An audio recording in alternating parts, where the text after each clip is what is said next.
Hello दोस्तों, कैसे हैं आप सभी। मैं ज्योति आप सभी का स्वागत करती हूँ। यहाँ आपको मिलेगा हर महीने का करंट अफेयर का पूरा अपडेट, जिसे देखकर आपकी परीक्षा की तैयारी और भी आसान हो जाएगी। तो वीडियो को अंत तक जरूर देखें, लाइक करें और शेयर करना ना भूलें, क्योंकि ज्ञान बांटने से ही बढ़ता है। और चलिए स्टार्ट करते हैं हम आज की वीडियो। पहला क्वेश्चन है, हाल ही में राष्ट्रीय सुरक्षा सलाहकार बोर्ड का अध्यक्ष किसे बनाया गया है।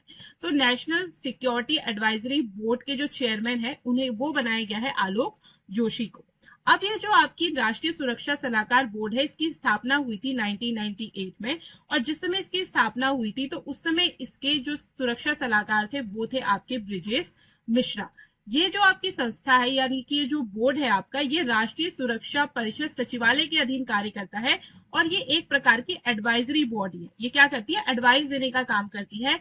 एनएसएबी में अब टोटल 15 सदस्य होंगे जो विभिन्न क्षेत्रों के विशेषज्ञ होंगे। ठीक है। एनएसएबी ने जो परमाणु नीति 2001 है और राष्ट्रीय सुरक्षा समीक्षा 2007 में एक महत्वपूर्ण भूमिका निभाई थी। अगला क्वेश्चन है, वेव समिट 2025, जिसे विश्व दृश्य श्रव्य एवं मनोरंजन शिखर सम्मेलन के नाम से भी जाना जाता है, 1 मई को मुंबई में उसका उद्घाटन किसने किया। तो इसका उद्घाटन किया हमारे देश के प्रधानमंत्री नरेंद्र मोदी जी। अगला क्वेश्चन है, पूर्व केंद्रीय मंत्री गिरिजा व्यास, जिनका हाल ही में निधन हो गया है और जो राजस्थान राज्य से संबंधित थी, वो किस पार्टी से संबंध रखती थी। तो इनका संबंध था इंडियन नेशनल कांग्रेस से। और ये आपकी 25 साल की एज में विधानसभा सदस्य बन गई थी राजस्थान से। और जब नरसिम्हा राव की सरकार थी तो उस समय ये सूचना एवं प्रसारण मंत्रालय में मंत्री थी। और उसके बाद जब मनमोहन सिंह की दूसरी बार सरकार आई तो उसमें ये शहरी आवास एवं गरीब उन्मूलन मंत्री थी। ठीक है। और इसके साथ साथ ही 2005 से लेकर 2011 तक ये राष्ट्रीय महिला आयोग की अध्यक्ष भी रही। अगला क्वेश्चन है, हाल ही में नियुक्त हुए chief of integrated defence staff air marshal Ashutosh Dixit किसका स्थान लेंगे।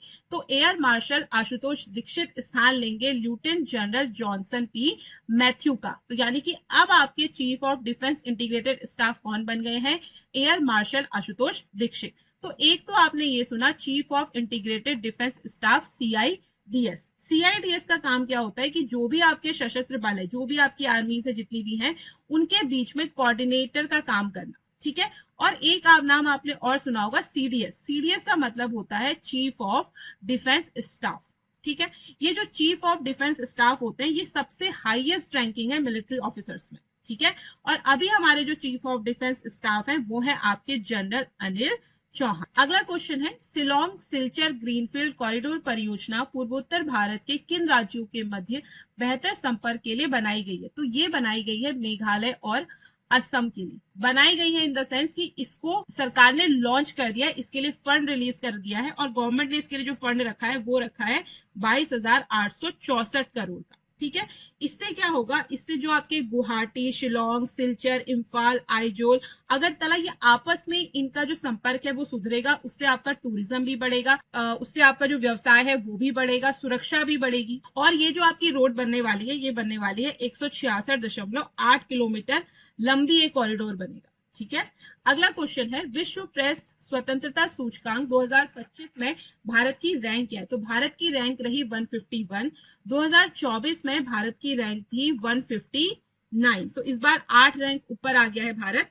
और इसके साथ ही जो फर्स्ट रैंक पे रहा आपका नॉर्वे, सेकंड रैंक पे रहा आपका एस्टोनिया और थर्ड रैंक पे रहा आपका नीदरलैंड। ये जो विश्व प्रेस स्वतंत्रता सूचकांक है, तो इस सूचकांक यानी कि इस इंडेक्स को जारी करती है आपकी रिपोर्टर विदाउट बॉर्डर्स नाम की एक संस्था। ठीक है।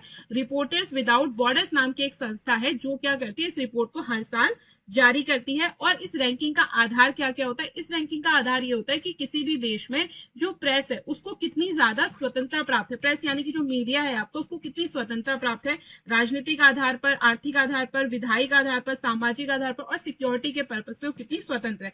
तो उस हिसाब से पॉइंट मिलते हैं इनको।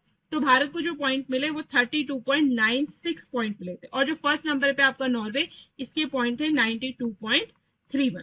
ठीक। अगला क्वेश्चन है, 52वें मुख्य न्यायाधीश कौन बने। तो 52वें मुख्य न्यायाधीश बने हैं आपके न्यायमूर्ति भूषण रामकृष्ण गवई।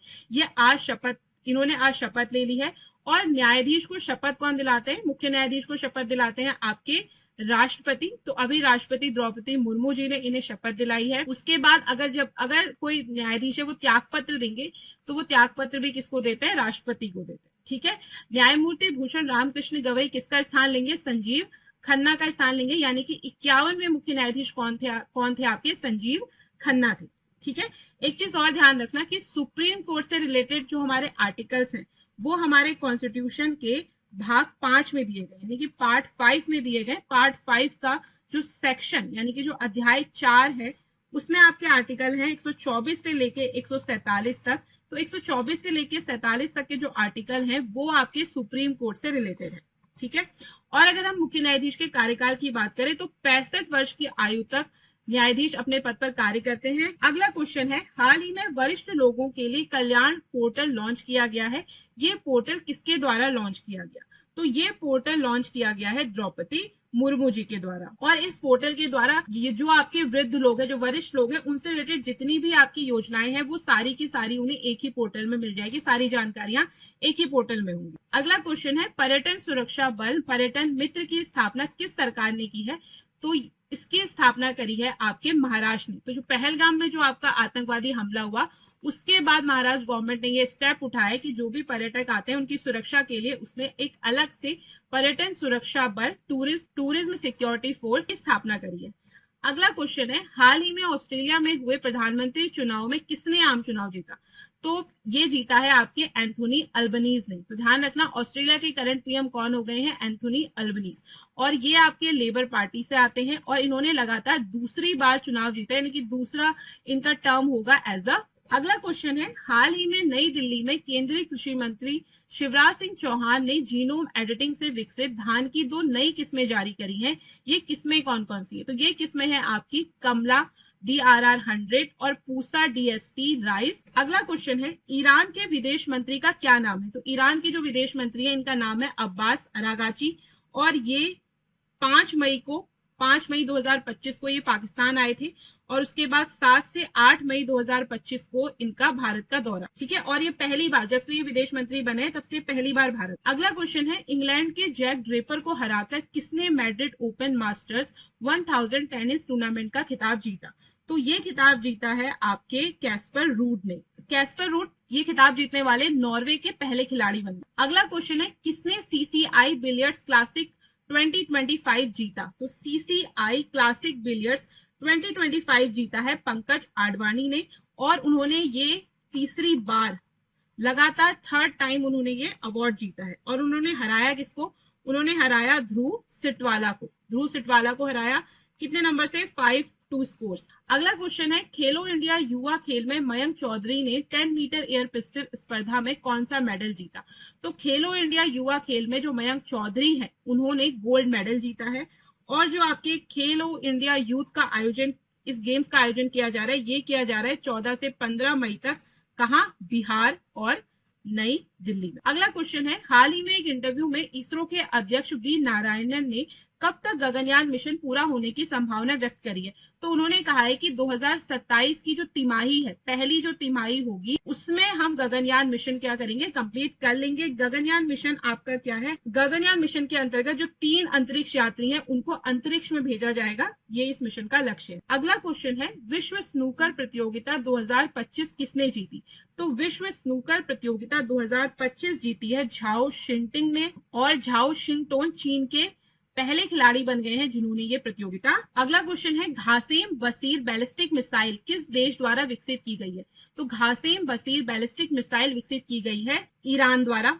और ये जो आपकी बैलिस्टिक मिसाइल है ये मीडियम रेंज की बैलिस्टिक मिसाइल है, 1200 किलोमीटर तक की इसकी रेंज है, यानी कि 1200 किलोमीटर तक के लक्ष्य को ये भेद सकती है। इस मिसाइल की जो लेंथ है वो आपकी 11 मीटर है, इसका जो वेट है वो आपका 7 टन है। अगला क्वेश्चन है, चुनावी सेवाओं को सुव्यवस्थित करने के लिए भारत के चुनाव आयोग द्वारा विकसित किए जा रहे डिजिटल प्लेटफॉर्म का नाम क्या है, तो भारत के उस प्लेटफॉर्म का नाम है EC-NET। तो भारत का जो चुनाव आयोग है वो EC-NET नाम का एक डिजिटल प्लेटफॉर्म विकसित कर रहा है।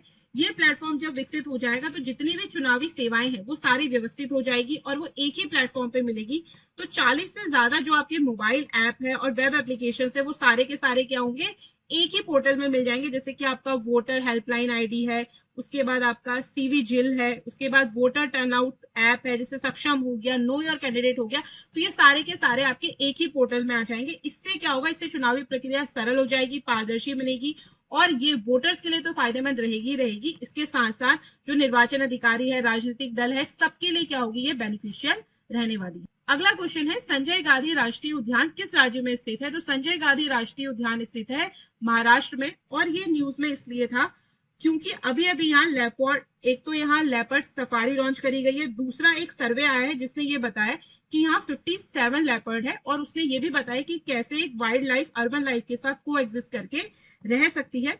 इसके बारे में एक खास बात और बताती हूँ कि संजय गांधी राष्ट्रीय उद्यान जो है, इसका पहले नाम था आपका कृष्णगिरी राष्ट्रीय उद्यान था। फिर 1977 में इसका नाम बोरीवली नेशनल पार्क हुआ, और उसके बाद 1981 में इसका नाम संजय गांधी राष्ट्रीय उद्यान। प्रधानमंत्री सूक्ष्म खाद्य प्रसंस्करण उद्यम औपचारीकरण योजना को लागू करने में किस राज्य ने पहला स्थान हासिल किया? तो ये है आपका आंसर, बिहार। ये जो आपकी योजना है PMFME, ये योजना लॉन्च हुई थी आपकी 29 जून 2020 को, और ये जो आपकी योजना है, ये केंद्र सरकार की एक योजना है। ये जो भी आपके जो सूक्ष्म उद्योग होते हैं, यानी छोटे छोटे जो माइक्रो आपके उद्योग होते हैं, उनके सामने आने वाली चुनौतियों का समाधान करने के लिए योजना आपकी लाई गई थी। अगला क्वेश्चन है, भारतीय सेना द्वारा आतंकवाद के खिलाफ ऑपरेशन सिंदूर चलाया गया था, जिसका प्रारंभ उन्होंने आतंकी संगठन लश्कर तैयबा और जैश ए मोहम्मद के मुख्य केंद्र समेत उनके 9 केंद्रों को नष्ट कर दिया था। इसकी शुरुआत कब की गई थी? तो ऑपरेशन सिंदूर की शुरुआत की गई थी 7 मई 2025 को। और ऑपरेशन सिंदूर क्यों शुरू किया गया था? सबको पता है कि पहलगाम में आतंकी हमला हुआ था, जिसमें लगभग 26 लोगों को आतंकवादियों ने मार दिया था। उसके बाद ये ऑपरेशन सिंदूर आपका चलाया गया है। अगला क्वेश्चन है, नव नियुक्त रोमन कैथोलिक पोप का वास्तविक नाम क्या है, जिन्होंने पोप लियो 14 के नाम से शपथ लिए? तो अभी हाल ही में आपके रोमन कैथोलिक के नए पोप चुने गए हैं। तो ये पोप ने जब शपथ ली तो इन्होंने अपना नाम पोप लियो 14 रखा, लेकिन इनका जो ओरिजिनल नाम है वो है रॉबर्ट फ्रांसिस प्रीवोस्ट। अगला क्वेश्चन है, वर्ल्ड बैंक के अध्यक्ष कौन है? तो वर्ल्ड बैंक के अध्यक्ष है अजय बंगा। अजय बंगा आपके इंडियन ओरिजिन के हैं, और ये अभी कुछ समय पहले ही इंडिया भी आए थे। ये जो वर्ल्ड बैंक है आपका, वर्ल्ड बैंक के हेडक्वार्टर की बात करें तो वर्ल्ड बैंक का हेडक्वार्टर है आपका वॉशिंगटन DC में, और वर्ल्ड बैंक की स्थापना हुई थी आपकी 7 जुलाई 1944 को, और इसमें जो मेंबर कंट्रीज हैं वो है आपकी 189। वर्ल्ड बैंक के अंदर ही आपके 5 प्रकार के और इंस्टीट्यूशन आते हैं, जैसे कि आपका IBRD हो गया। IBRD मतलब international bank of reconstruction and development. दूसरा है आपका IDA का मतलब हो गया international development association. Third one है इसके अंदर जो आता है IFC, international finance corporation. Fourth है आपका MIGA, मिगा। तो मिगा होता है मल्टीलेटरल गारंटी एजेंसी। और फिफ्थ और लास्ट वन है आपका ICSID, international centre for the satellite of investment disputes. ठीक है, तो ये जो 5 एजेंसीज हैं ये भी आपके वर्ल्ड बैंक के अंदर ही आती है। चलिए बात करते हैं अगले क्वेश्चन की। तो अगला प्रश्न है आपका, हाल ही में स्टेट बैंक ऑफ इंडिया सहित 8 बैंकों ने संयुक्त रूप से यस बैंक की 20% हिस्सेदारी बेचने की घोषणा की है। कौन सा बैंक ये हिस्सेदारी खरीदने वाला है? तो ये जो हिस्सेदारी खरीदने वाला है वो बैंक है आपका सुमिताओ मित्सुई बैंक कॉर्पोरेशन, यानी कि SMBC कॉर्पोरेशन खरीदने वाला है। और ये कॉर्पोरेशन है आपका जापान का, और ये कोई भी जो विदेशी निवेश हो रहा है बैंकिंग सेक्टर में, वो सबसे बड़ा विदेशी निवेश होगा इसके बाद। ठीक है, यस बैंक की बात करें तो यस बैंक आपका एक प्राइवेट सेक्टर बैंक है, और इसका हेडक्वार्टर जो है वो है आपका मुंबई में। अगला क्वेश्चन है, पहलगाम आतंकी हमले के बाद भारत पाकिस्तान के मध्य बढ़ रहे तनाव यानी कि जो अघोषित युद्ध है कब रुका? तो यानी जो सीज फायर थी वो कब स्टॉप हुई, सीज फायर कब हुई? तो सीज फायर हुई आपकी 10 मई 2025 को। तो ऑप्शन डी क्या हो जाएगा, इसमें आपका करेक्ट हो जाएगा। और पहलगाम आतंकी हमला जो हुआ था वो हुआ था आपका 22 अप्रैल 2025 को। अगला क्वेश्चन है, कुछ दिन पहले राष्ट्रपति द्रौपदी मुर्मू ने किसे नालसा के कार्यकारी अध्यक्ष के रूप में नामित करा है? तो राष्ट्रपति द्रौपदी मुर्मू ने नालसा के एक्टिंग चेयरमैन के रूप में न्यायमूर्ति सूर्यकांत को नामित करा है, और ये 15 सॉरी, और ये 14 मई से अपना कार्यभार संभालेंगे। इससे पहले जो नालसा के कार्यकारी अध्यक्ष हैं उसके पद पर थे आपके न्यायमूर्ति भूषण रामकृष्ण गवई, और न्यायमूर्ति भूषण रामकृष्ण गवई अब आपके क्या बन गए हैं, सीजे, सुप्रीम कोर्ट के चीफ जस्टिस कौन बने हैं अब, न्यायमूर्ति भूषण रामकृष्ण गवई। नालसा क्या होती है, अगर नालसा की बात करें तो नालसा की जो फुल फॉर्म है वो है आपकी नेशनल लीगल सर्विस अथॉरिटी, और इसका उद्देश्य है कि समाज के जो कमजोर वर्ग है, यानी कि जो पैसों से कमजोर है, निर्धन लोग हैं, उन्हें निःशुल्क और सक्षम कानूनी सेवाएं प्रदान करी जा सके, और ये लोक अदालतों का भी आयोजन करता है आपका नालसा। ठीक है, अगला क्वेश्चन है, निम्न कथनों में से कौन सा सही है। ऑप्शन ए दिया है, डीआरडीओ ने एक मानवीय रोबोट विकसित किया है, इसका उद्देश्य सैनिकों की सुरक्षा बढ़ाना है। तो ये जो आपके दोनों ऑप्शन है वो दोनों के दोनों करेक्ट है। तो हाल ही में डीआरडीओ ने एक ऐसा रोबोट विकसित करा है जो क्या करेगा, जो ऐसी ऐसी जगहों पर जा सकता है, यानी जिन जगहों पर खतरा है वहां पे सैनिकों की बजाय किन्हें भेजा जाएगा, इन रोबोट्स को भेजा जाएगा। डीआरडीओ की बात करें तो डीआरडीओ की फुल फॉर्म तो आपको पता ही होगी। डीआरडीओ की फुल फॉर्म क्या है, डिफेंस रिसर्च डेवलपमेंट ऑर्गेनाइजेशन, और ये फॉर्म कब हुआ था, ये फॉर्म हुआ था 1958 में।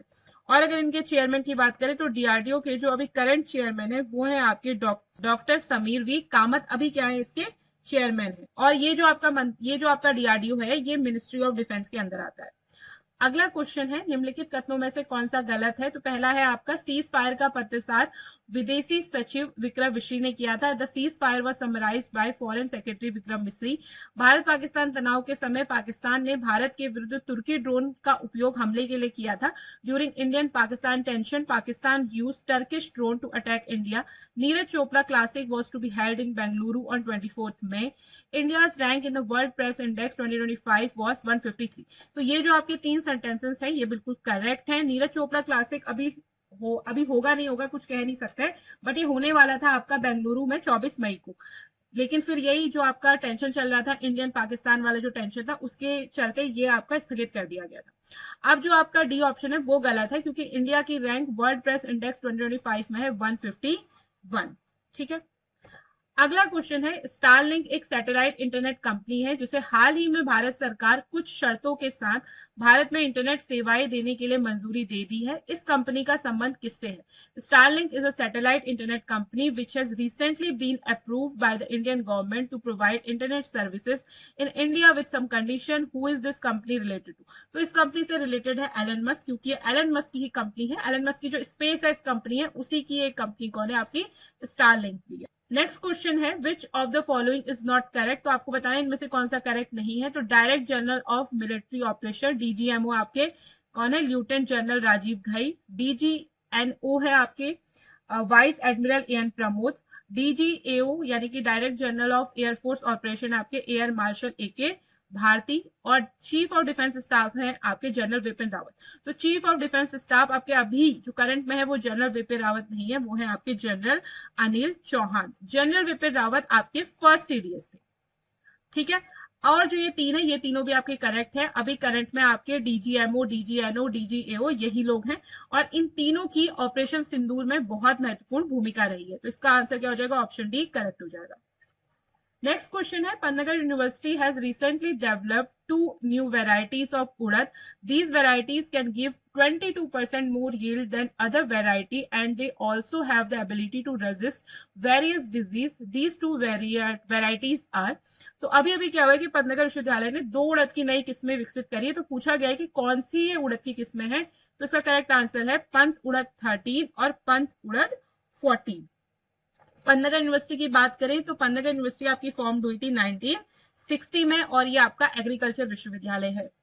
नेक्स्ट क्वेश्चन है, महिला क्रिकेट त्रिकोणीय श्रृंखला 2025 का आयोजन श्रीलंका में किया गया, इसमें से कौन सी टीम विजय रही। तो आपकी women cricket triangular series organise करी गई थी 2025 की श्रीलंका में। तो इसमें जो विजय रही वो भारत रही, और भारत ने श्रीलंका को फाइनल मैच में हराया। इसमें जिन तीन टीमों ने पार्टिसिपेट किया था वो थी आपकी भारत, श्रीलंका और दक्षिण अफ्रीका। नेक्स्ट क्वेश्चन है आपका, खेलो इंडिया यूथ गेम्स 2025 के अंडर 18 कबड्डी का फाइनल मैच किसने जीता। तो कबड्डी का जो फाइनल मैच था अंडर 18 में वो जीता है आपकी हरियाणा ने। हरियाणा ने महाराष्ट्र को फाइनल में हराया 39-28 पॉइंट। नेक्स्ट क्वेश्चन है, हाल ही में निम्न में से किस खिलाड़ी ने क्रिकेट के टेस्ट प्रारूप से संन्यास ले लिया? तो रिसेंटली आपके विराट कोहली और रोहित शर्मा दोनों ने ही टेस्ट क्रिकेट से संन्यास ले लिया है, तो करेक्ट ऑप्शन होगा ऑप्शन। नेक्स्ट है, which of the following is not correct? तो निरुपमा देवी, यहाँ पे आपको प्लेयर्स दिए गए, यहाँ पे उनसे रिलेटेड आपको गेम्स दिए गए, तो आपको बताना है which one is not correct. तो Nirupama Devi is related to weightlifting, correct है। Parth Salunkhe is related to kabaddi, ये आपका गलत है।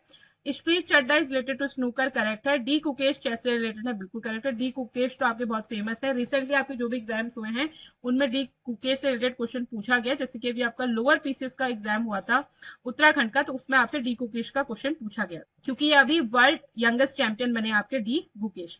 अब देखो इसमें जो 36 है, इसका जो करेक्ट आंसर है वो है ऑप्शन डी, पार्थ सालुके का रिलेशन है आपकी तीरंदाजी से, ठीक है, आर्चरी से इनका रिलेशन है। नेक्स्ट क्वेश्चन है, where is the SAFF under 19 championship 2025 being organised from 9th May to 18 May 2025? तो सैफ की जो अंडर 19 चैंपियनशिप हुई थी उसका आयोजन आपका 9 मई से लेकर 18 मई तक हुआ था, तो कहाँ किया गया था? इसका आयोजन किया गया था आपके अरुणाचल प्रदेश में। सैफ ये SAFF होगा, ठीक है, SAFF, सैफ का मतलब होता है साउथ एशियन फुटबॉल फेडरेशन, ठीक है, फुटबॉल फेडरेशन। और ये आपके अरुणाचल प्रदेश में एक जगह है जिसका नाम है यूपिया, वहां पर एक स्टेडियम है, स्टेडियम का नाम है आपका गोल्डन जुबली स्टेडियम। तो golden jubilee stadium Yupia Arunachal Pradesh में आपका ये मैच चले थे फुटबॉल के। नेक्स्ट क्वेश्चन है, who is the current president of Maldives? तो मालदीव के करंट प्रेसिडेंट है आपके मोहम्मद मुइज्जू। नेक्स्ट क्वेश्चन है, from 4 to 15 May 2025 under the Khelo India initiative of the government the 7th edition of Khelo India youth games 2025 was held in Bihar, which state stood first in these games? तो इन खेलों में आपके क्या हुए थे, 4 से 15 मई तक आपके खेलो इंडिया के तहत खेलो इंडिया यूथ गेम्स का आयोजन किया गया था। तो इन गेम्स में फर्स्ट रैंक पे कौन रहा? तो इन गेम्स में फर्स्ट स्थान पे रहा आपका महाराष्ट्र, और महाराष्ट्र ने टोटल 158 मेडल जीते, जिसमें से उसने 58 गोल्ड जीते, 47 सिल्वर जीते और 53 ब्रॉन्ज मेडल जीते। सेकंड नंबर पे रहा आपका हरियाणा ने 117 टोटल मेडल जीते, जिसमें से उसने 39 गोल्ड जीते। थर्ड नंबर पे रहा आपका राजस्थान, और राजस्थान ने आपके 60 मेडल जीते, जिसमें से 24 आपके गोल्ड थे। और अगर जो मेजबान राज्य है बिहार की बात करें तो बिहार ने टोटल 36 मेडल जीते, और लास्ट ईयर से उसका प्रदर्शन इस बार अच्छा था, और इन 36 मेडल्स में 7 गोल्ड थे, 11 आपके सिल्वर थे और 18 आपके ब्रॉन्ज मेडल थे। ये जो आपको खेलो इंडिया यूथ गेम्स है, अगर इसके मैस्कॉट की बात करें तो इसका मैस्कॉट था गज सिम्हा। नेक्स्ट क्वेश्चन है, who inaugurated the BrahMos integration and testing centre located in Lucknow? तो इसका करेक्ट आंसर है राजनाथ सिंह। राजनाथ सिंह हमारे डिफेंस मिनिस्टर है, नरेंद्र मोदी प्राइम मिनिस्टर हो गए, एस जयशंकर है हमारे फॉरेन मिनिस्टर, और अमित शाह है आपके होम मिनिस्टर। नेक्स्ट क्वेश्चन है, भारत में हाल ही में भार्गवास्त्र का सफल परीक्षण किया गया, जो ड्रोन और ड्रोन के झुंड को मार गिराने में सक्षम है, ये किस कंपनी द्वारा निर्मित किया गया? तो भार्गवास्त्र आपका जो निर्मित किया गया, ये किया गया है ऑप्शन सी डिफेंस सॉरी ये किया गया है ऑप्शन डी करेक्ट होगा, solar defence and aerospace limited द्वारा, ठीक है। और ये आपका ऐसा एक इंडिजीनियस वेपन, इंडिजीनियस इन्होंने शस्त्र बनाया है जैसा विश्व में किसी के पास भी नहीं है। और अगर आपको इसकी लॉन्ग वीडियो देखनी कि इसमें क्या क्या है, ये क्या क्या खूबियां रखता है और इसकी डिटेल में आपको सारी जानकारी चाहिए, तो इसकी वीडियो हमारे चैनल पे अपलोड है, तो आप देख सकते हैं भार्गवास्त्र की वीडियो। नेक्स्ट क्वेश्चन है, recently the US president met the president of Syria who was known as a terrorist leader, what is the name of the president of Syria? तो अभी हाल ही में जो अमेरिका के राष्ट्रपति हैं डोनाल्ड ट्रंप, वो Syria के राष्ट्रपति से मुलाकात करी उन्होंने, तो सीरिया के राष्ट्रपति का नाम क्या? तो सीरिया के राष्ट्रपति जिनसे उन्होंने मुलाकात करी उनका नाम है अहमद अल शरा। अहमद अल शरा राष्ट्रपति बनने से पहले बहुत एक चर्चित आतंकी सरगना थे, ठीक है, यानी आतंकवादी संगठन के सरगना थे, लीडर थे, और अब ये क्या है, सीरिया के राष्ट्रपति हैं। तो इनका मिलना, अमेरिकी राष्ट्रपति का इनसे मिलना थोड़ा सा चर्चित रहा, काफी ज्यादा चर्चाओं में रहा, और ये घटना हुई आपकी जब भारत पाकिस्तान का सीज फायर हुआ उसके बाद की ये घटना है, ठीक है। नेक्स्ट क्वेश्चन है, recently stromatolite fossil have been found in which district of Himachal. तो अभी हाल ही में हिमाचल के किस जिले से स्ट्रोमेटोलाइट का जीवाश्म मिला है पूछा गया है। तो इसका करेक्ट आंसर है ऑप्शन ए सोलन। देखो स्ट्रोमेटोलाइट्स क्या होता है, स्ट्रोमेटोलाइट एक साइनोबैक्टीरिया नाम का एक माइक्रो ऑर्गेनिज्म होता है। वो क्या करता है, वो एक सेडिमेंट्री रॉक बनाता है। तो साइनोबैक्टीरिया के द्वारा बनाई गई जो सेडिमेंट्री रॉक है ना, वही आपकी कहलाती है स्ट्रोमेटोलाइट। अब ये इंपॉर्टेंट इसलिए है क्योंकि पृथ्वी पर जीवन की जो शुरुआत हुई थी, तो वो उसकी प्रणालियों में से एक है आपका स्ट्रोमेटोलाइट। नेक्स्ट क्वेश्चन है, recently member of the Jain Kurba tribe took over land within the Nagarhole Tiger Reserve to assert their right under the Forest Right Act 2006. In which state is this tiger reserve located? तो अभी क्या हुआ है कि हाल ही में जो जैन कुर्बा जनजाति है, उनके सदस्यों ने वन अधिकार अधिनियम 2006 के तहत अपने अधिकारों का दावा करने के लिए नागरहोल टाइगर रिजर्व के भीतर भूमि पर अधिकार कर लिया है। तो ये टाइगर रिजर्व किस राज्य में है? तो ये जो आपका नागरहोल टाइगर रिजर्व है, ये है आपका कर्नाटका में। और जो ये आपकी ट्राइब है, ये भी आपकी कर्नाटका की ही ट्राइब है। और ये मेन रूप से कर्नाटका के कोडागु और मैसूर जिलों में निवास करती है। ठीक है। और जो आपकी जैन कुर्बा जनजाति है, इसे विशेष रूप से कमजोर जनजाति के रूप में भी मान्यता प्राप्त है। नेक्स्ट और आज का लास्ट क्वेश्चन है, हाल ही में डेनमार्क ने नॉर्वे से आर्कटिक परिषद की अध्यक्षता ग्रहण करी है। इस परिषद का गठन कब किया गया? तो ये जो आपकी आर्कटिक परिषद है, आर्कटिक काउंसिल है, ये फॉर्म हुई थी आपकी 1996 को। 1996 में ओटावा घोषणा के माध्यम से इस काउंसिल को बनाया गया था। और आर्कटिक जो रीजन है आपका, ये जो आपका आर्कटिक ओशन वाला जो आपका आर्कटिक रीजन है, इसका जो शासन प्रशासन है वो इसी परिषद द्वारा किया जाता है। इस परिषद में आपके 8 देश हैं और ये वही 8 देश हैं जो इस रीजन में आते हैं। जैसे कि यूनाइटेड स्टेट है, अमेरिका है पहला देश, उसके बाद आपका कनाडा भी है, फिर आपका ग्रीनलैंड हो गया, और आपका ये फिनलैंड है, स्वीडन है, और इसके साथ साथ जो रशिया है वो भी इसका पार्ट है, और आपका आइसलैंड भी इसका पार्ट है। ठीक है, ये आइसलैंड आ रहा है ना, तो आइसलैंड भी क्या इसका पार्ट है। और नॉर्वे स्वीडन तो हो ही गया। ठीक है, नॉर्वे, स्वीडन और आपका फिनलैंड, ये 3। उसके बाद Russia, United state, Canada, Greenland और आपका आइसलैंड। यानी कि जिन जिनकी बाउंड्री पे आपका आर्कटिक ओशन है, वो सभी क्या है, आर्कटिक काउंसिल के मेंबर हैं। और टोटल 8 मेंबर्स हैं इस काउंसिल की। आशा करती हूँ आपको ये वीडियो अच्छी लगी होगी, और अगर वीडियो अच्छी लगी है तो वीडियो को लाइक जरूर कर दें, चैनल को दोस्तों के साथ शेयर जरूर करें और सब्सक्राइब करना ना भूलें। और एक बात जरूर याद रखें कि मेहनत कभी भी बेकार नहीं जाती। तो मिलते हैं नेक्स्ट वीडियो में। Thanks for watching, keep learning.